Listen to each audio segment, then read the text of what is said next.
Excuse me, మీరు చెప్పిన conditions మావన్ కంటే నాకే బాగా సెట్ అవుతాయి. పచ్చిగా చెప్పాలంటే మీకంటే బెటర్ కండిషన్స్ నా దగ్గర ఉన్నాయి.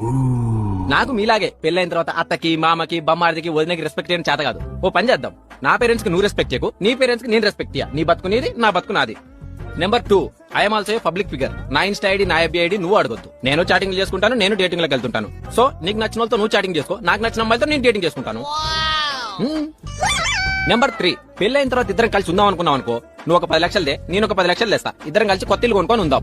పోనీ రెంట్ కుందాం అనుకున్నావు అనుకో, నువ్వు ఒక 5,000 దే, నేను ఒక 5,000 తెస్తా. రెంట్ షేర్ చేసుకొని ఉందాం. ఇంకా గర్ల్ ఫ్రెండ్స్, బాయ్ ఫ్రెండ్స్ అంటావా? నాకు గర్ల్ ఫ్రెండ్స్ ఉన్నారు. నువ్వు నీ బాయ్ ఫ్రెండ్స్ తో తిరుగు, నేను నా గర్ల్ ఫ్రెండ్స్ తో తిరుగుతా. పేరెంట్స్ ముందు మాత్రం పెళ్ళ మొగుల్లా ఉందాం.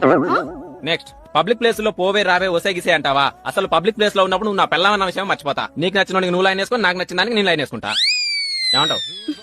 ఇక ఇంటి పని, వంట పని అంటావా? పని మనిషిని పెట్టుకుంటే అయిపోయేది. దాని గురించి నేను పెద్దగా పట్టించుకోను. నెక్స్ట్, పిల్లల్ని ఇప్పుడు పోషించే శక్తి నాకు లేదు. నా చేతనైనప్పుడు 2 పిల్లల్ని దత్తత తెచ్చుకొని పెంచుకుంటా.